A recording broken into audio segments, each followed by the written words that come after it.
live call, and tonight's gonna be a fun topic. I'm gonna get very personal also because it's a topic that I really have learned how the art, how to become not a master at it, but I'm becoming a master with it, and I'm really excited for this. For this particular call tonight about how I, as a husband, am able and how I do love my wife and why that is super duper important. So, if you're on the call, please say hi. This is my beautiful daughter. Look at her; she's so cute. If you just say hi, and I'll say hi back.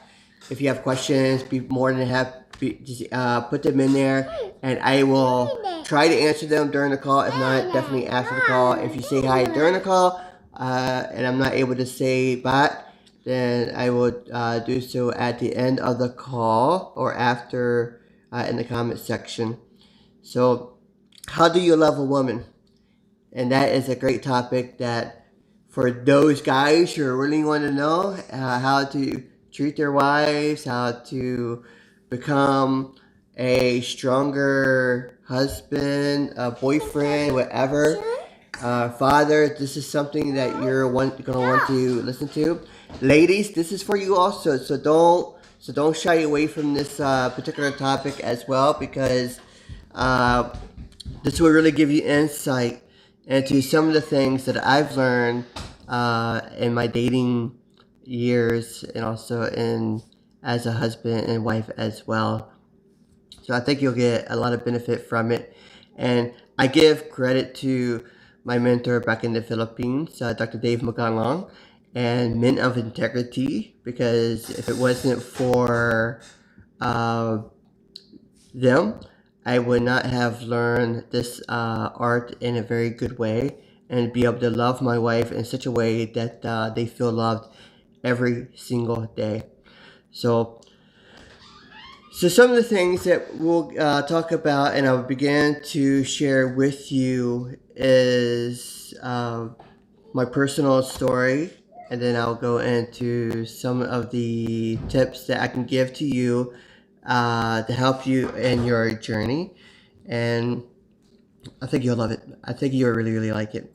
So, how did I learn how to love my wife? I had the great honor and benefit of being married twice. My first wife died of breast cancer, and then I was married again a year later. So, how did I do it? So, with my first wife, I didn't know too much about being a man of integrity. I did not know much about what it took to really be dedicated and loving to my wife. But she brought me to that, and she began to show me books, and I began to learn more and more about it. And I really enjoyed it because it really taught me how to get the best out of my marriage and to get the best out of my dating. And I'm one of these who kept my integrity the whole time during the dating season, and I'm also one of these who prides myself in really trying to understand the needs of my family and my wife. Do I go wrong sometimes? Of course, of course. I really, just like anybody, we all make mistakes, and that happens to me as well. So don't don't take it as something that you have to. Oh, I have to be so perfect at. No, it's a learning process, and you'll get better at it as time goes on. The first and most important thing is that I had a relationship with Christ. I put Christ first in everything that I do. I put God first because why? That He is the center of everything, the center of our relationship as well. And if He is not the center of my life and my family's life and my marriage, then certainly problems can arise, and I would not know how to handle that. I would not have an avenue of asking for help, for prayer, and those kind of things. So, the relationship is a very with God, with Christ, is very, very important to have. Second, I learned through the years that that it's really a good idea to have a mentor. It's a good idea to have a coach. It's a good idea to have someone who you can go to and talk to, who can share uh, some of the things that you might be going through, or maybe they are sharing in your struggles and whatnot, because they would really be able to help you. They can see insights that you cannot see. For example, if you're dating somebody and everybody's completely against it, and they're trying to tell you, hey, this person is not a good person, blah blah. You should listen to that and take heed, because maybe God is speaking through them, telling you something that you should know. And so through my dating career, I really prayed, and I really fasted, and I really also uh, asked the tough questions. I really asked difficult questions to my future spouse, and in that, it really, I think for me personally, I really believe what it did in that area was it brought a level of attentiveness to them, and it let them know that I was really serious and I was really wanting to know more, and that I was not afraid to have deep discussions with them. Because, guys, most women do not want shallow conversation. They really want the deep conversations. They really want to be able to relate to you, because women are relational beings and men are primarily uh, performance based beings. So we see things through the eyes of our performance mostly, where women tend to see things through the eyes of relationship. So it's a good balance to have when you're married, because the woman can balance out the man, and the man can sometimes balance out the woman a little bit, in order to have both worlds be more in line. And also, I went into marriage, by the way, with the with the mindset that marriage is not going to make me happy, but it's there to make me more like Christ. And that's a very important mindset also, because it really set the stage for um, how I would begin to relate with my wife and my children as well, in the future, because I knew that, if I just went into marriage just to be happy, that down the road there's a great, almost a 99% chance that I would not be happy. Because why? The only reason I went into marriage was to be happy. So I didn't go into marriage because of anything else there. I didn't go into marriage because I wanted to make my wife happy. I didn't go into marriage wanting um, to uh, learn how to be more like Christ, and learn how to be in a working relationship, and learning how to be a man, to be a leader for my family and my wife. So I when you go into that kind of mindset, then you don't have that kind of mindset. Then what happens is you begin to have an unhappy setup, and then that's why you begin to have the people going out and cheating. They begin to do things that they're not supposed to. They become unhappy. They get divorced, whatever. It's because it's really it all boils down to selfishness, not being selfish, and uh, not being uh, attentive enough to the other person, and to really being thoughtful toward them. It's really what it boils down to. But there's more to that, by the way, than just those things. So what I really learned also was that I understood my duty and my place as a man. As a husband, as a father, I really understood what I was supposed to do and what I am supposed to do, and knowing that I really, was able to take charge of my family.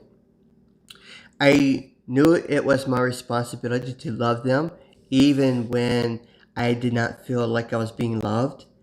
I knew it was my responsibility to be a servant leader, to sacrifice, everything that I have, for in order to make them happy. And what I mean by sacrifice, I was willing to sacrifice my own happiness for their happiness. And also, I learned how to be sensitive, even though sometimes I can fail at that. But I really learned how to be sensitive and to listen as well, to listen to their needs, and also to really see, like, if my wife was upset, or she wasn't talking for whatever reason, I would always make the effort to pursue her, because just because you get married does not mean that you stop pursuing your wife. And so I would pursue her if she goes quiet, or if she uh, it seemed like she was upset, and I'll find out why. So why, I would ask her, why, and what's making you upset? What is bothering you? And then I would not stop. I would just, but if she didn't want to answer, it's okay. I would just come back later. So what's bothering you? That kind of thing. And for me personally, I really, really feel bad if she doesn't answer. I feel like there's something really, really wrong. So I would continue to pursue even further to find out until she finally breaks, and then she would say what it was bothering her. And in a lot of cases, it was something, one of her friends, or something else that was going on, that really made her go into a state of being thinking that those kind of things. And that's really with both wives, by the way. It just wasn't with the current my current wife. It's really with my last one also. And so I learned to um, really understand the meaning of love, of sacrifice, of learning how to be affirming, learning how to be to take my duties seriously as a man, to being the provider of my family. I really understood that. Understood that it was super, super important to put my family first in everything. God first, family second, right? But in the mission field, by the way, some we have a tendency when it comes to missions that we forget our family, because God first, right? But God says, your mission field, your first mission field is your family. So if you don't take care of your family, and how can you take care of others in the mission field? How can you become a person who is able to be of great influence if your family is not well taken care of back home? So that really struck with me when learning about these things through the Men of Integrity, and I really learned that it's super, super important to have the right kind of perspective and the right kind of balance when it comes to work, when it comes to family, and there's type of things. So in my time in the Philippines, you know, I was of course married to my late wife Jane, and she ended up dying of breast cancer. So you know what she didn't really want to do treatment here anymore. She wanted to go to Philippines and try something there. So we did, and then we prayed about it before we went, and so I stuck with her. I went with her. I gave up my job here. I gave up my everything. I gave up here because I loved my wife. I was willing to sacrifice for her. And then we went there, and she was not getting better. She the decision was made that we would go to Davao City because she wanted to be with family. So I sacrificed 24 hours, 7 days a week. Work. Being with her, not working, but I had funds from the generous people who donated money, and also from other areas. So the thing, I'm a firm believer that when you take care of your wife, when you take care of your family, and you do everything that God is saying that He really wants you to do because you're putting them first, God will really bless you. You know, those were some of the hardest times I've ever went through. I don't ever want anybody to go through what I went through. You know, it was very, very difficult to go through those things. But it was also a great learning experience. And it really brought me to my knees and really gave me a level of humbleness that allowed me to grow beyond where I was at then. And it was that time that I really began to understand my purpose in life, and I really began to take hold of the things that what it meant to be a man of integrity, to be a man who loves their wives, who loves their children, who does the things that is needed for them to really excel, in their life. And so it's these things that became a a rally cry, I guess, for me because, for one, when my wife died, I really wanted someone there to raise Sarah, to help raise Sarah, to be a mother to Sarah, to be a wife to me, and it was through all of that that I learned the blessings of Christ. Yeah, I really learned that Christ blessed. You know, there are some things there that you just cannot explain. There's miracle. I mean, I feel like there are miracles. There are quote unquote coincidence that took place. Um, I call them blessings, but other people might call them coincidence.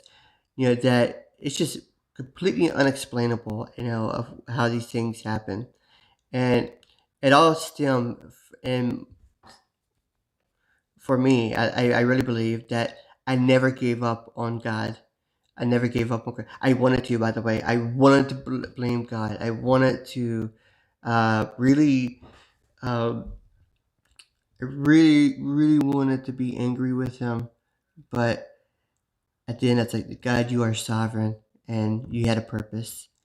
And I submit everything to you because I knew you have a better plan for me. And so all of that came about, right? And then God comes through and begins to bless me with a new wife. And I went through the exact same process all over again. And I learned to be a man of prayer. I prayed with my future wife. We discussed and we asked all the difficult questions. We sat down and really hammered out uh, what our likes were, what our dislikes were, what makes us tick. I found out everything possible about her, just as she found out everything possible about me. And it wasn't hard then when we decided to go on a fast, a 3-day fast, to make sure that we are right for one another, that God would really confirm that and really confirm our relationship. And and then from there, it was a confirmation from almost everybody, with the exception of maybe a couple. But the majority of them were all very affirming and very, yeah, this, great, and that kind of thing. And that was something that I never really fully experienced in my life when it came to that kind of appreciation and that kind of blessing. That God really blessed, and it's so amazing. But when you have a blessing, you don't take that blessing and you don't put it to the side. You take that blessing and you continue to nourish it. You continue to build it, right? So it's during this time that I really began to understand what it meant to to really understand a woman's needs. So, and these are things that I've learned while being in the Philippines. And I learned that there is art. Like there are four aces, four A's to a woman's heart. Okay, guys, you need to listen to this, and women, you need to listen to this also. Okay, so what is the first? Every woman wants attention. Every woman wants attention. They want the thoughtfulness. They want to know that you are paying attention to them. They want to know that you are there, um, uh, listening to them and being with them, and just like, yeah, I love you, that kind of thing. You know, they want to know that you're able to do certain things without them asking all the time. And they want to know that, yeah, that you are there, uh, giving them the attention that they so richly want from you. Because women are relational beings, right? So we have to learn. So men have an issue at times of being relatable. Because why? We are performance based. When we tend to, when we feel like our wives are nagging at us, and nothing seems to be good, what's the one thing that guys tend to do? They don't go to their buddies and chit chat. They don't go to uh, and they could go to another woman if they feel like they are not getting the attention.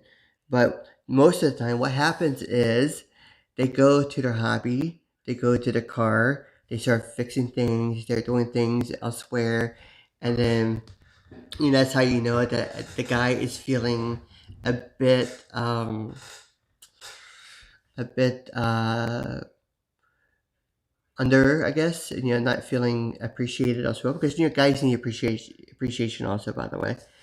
But it's really the man's responsibility to ensure that the wife is getting the attention that she needs, and being the thoughtful person. Because guys, women are reciprocators. They will reciprocate what is given to them, and that's a very key point.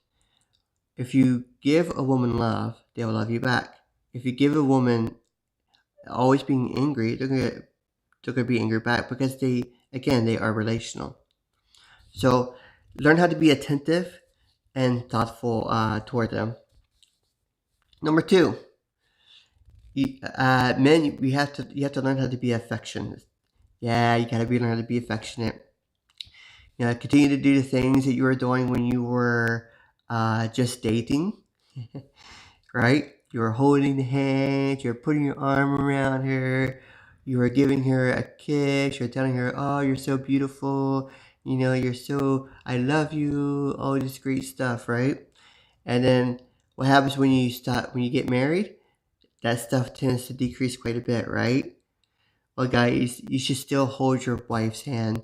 You should still tell her how beautiful she is. You should still put your arm around her. You know, you need to know her love language, right? That's pretty important.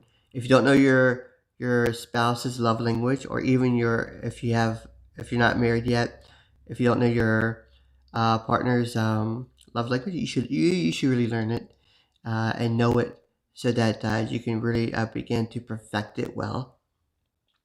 So being affectionate. Affectionate is saying saying the words "I love you," that kind of thing, the touch, and the also, looking at her and really being, wow, you're so beautiful, that kind of thing, and really mean it, right? Really mean it. Don't just say something. Don't be like this. Yeah, I love you. I really love you. It's like this.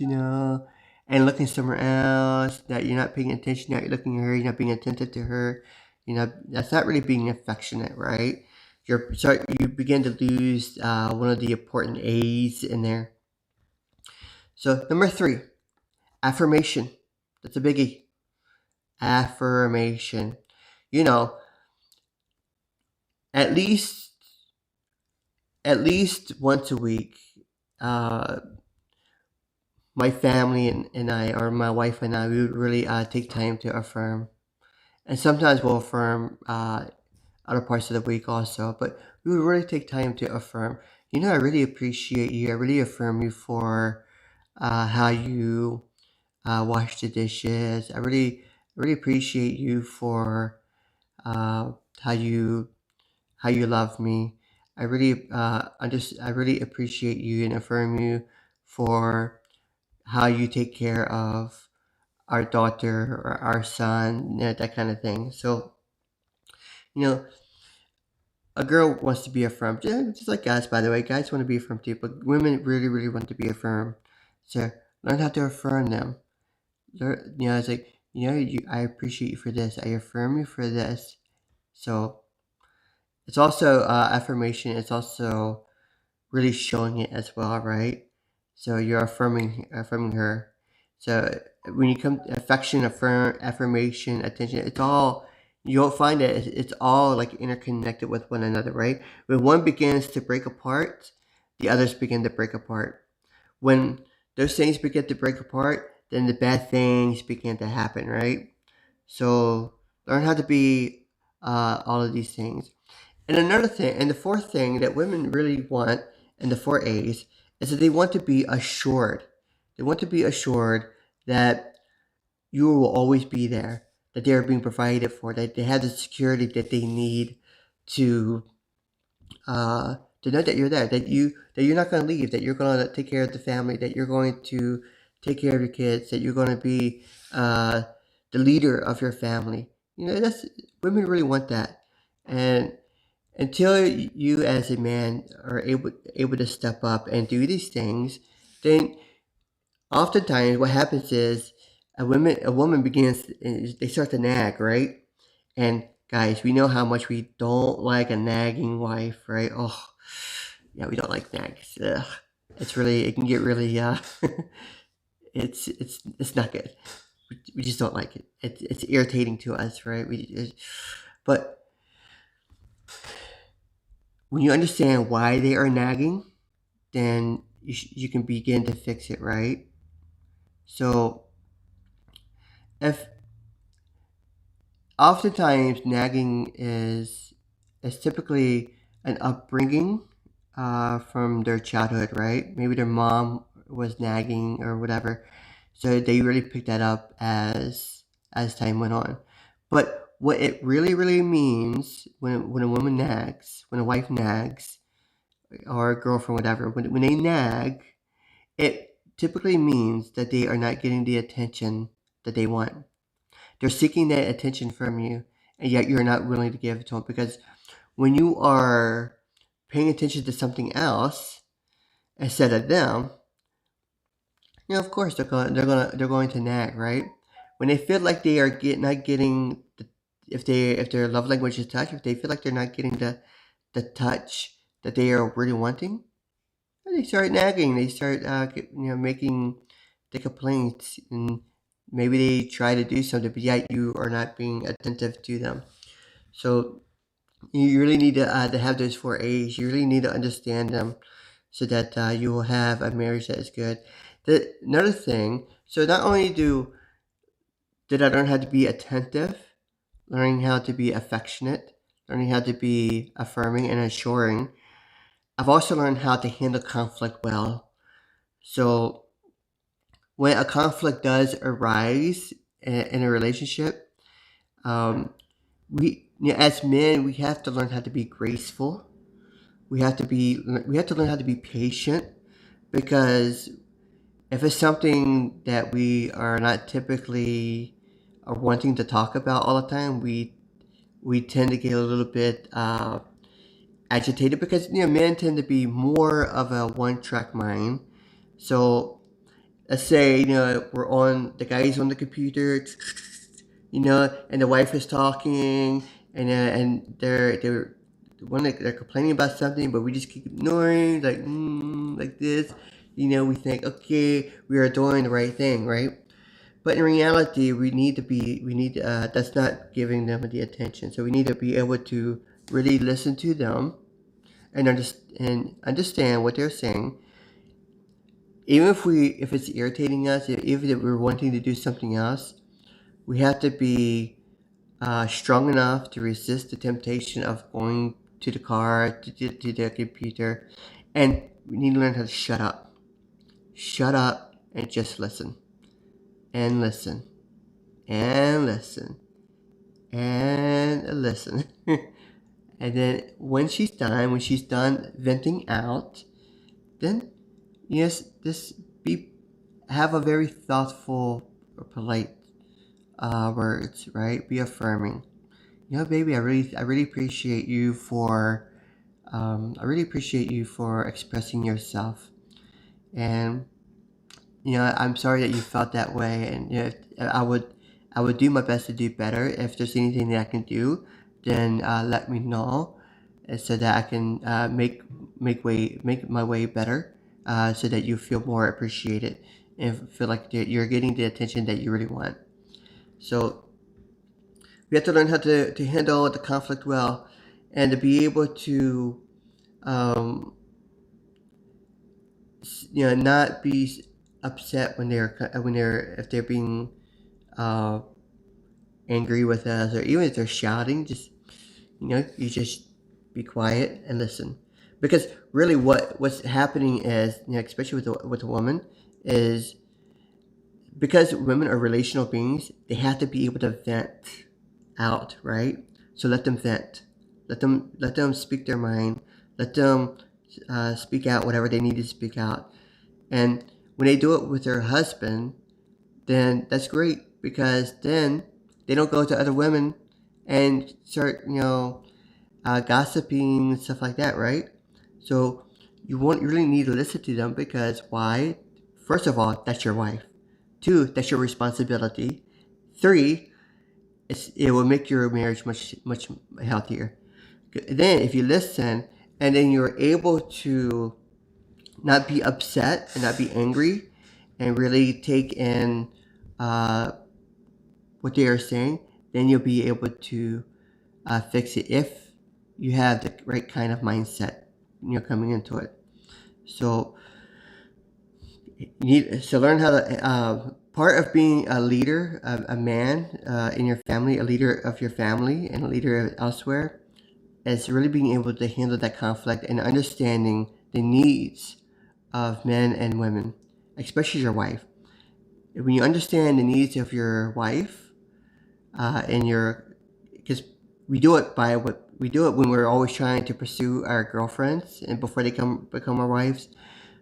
So when we do those things and we really are paying attention to them and really doing the things that they need, it makes for a much happier marriage. And secondly, the first year of marriage, my first year of marriage, I've always took the principle of taking a year off from, like, if I'm in the mission field or whatever. I always made sure I took a year off. For a whole. I knew my purpose before coming here to the States was to really develop the men of integrity here in the States, and to destined for honor, to help people through their shame, but also to be a tent maker and to utilize my business as a way to build the mission here, right? So, but I didn't start that mission until after I was married for a whole year. Why? Because God in Deuteronomy says that the men should be excused to take care of their wives for a whole year and make them happy.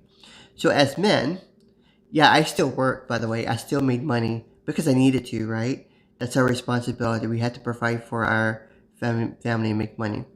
But for that whole year, during that time, while I was working, while I was trying to make money for my family, the whole year, I did nothing but try to do my best to make my wife happy. The whole year.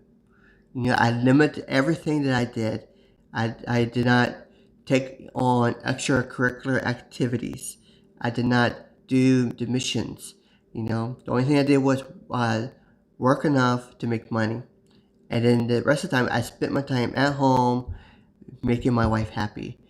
And then if I had to go out, I always wanted to bring her, or I always try to say, is it okay, I'll go here. But if I went out without her, I did not stay out forever. I did not stay out long. I came right back. Because why? It is my duty to make my wife happy, especially in the first year. Because the first year of marriage is the foundation that will really set up your marriage for the rest of your life, right?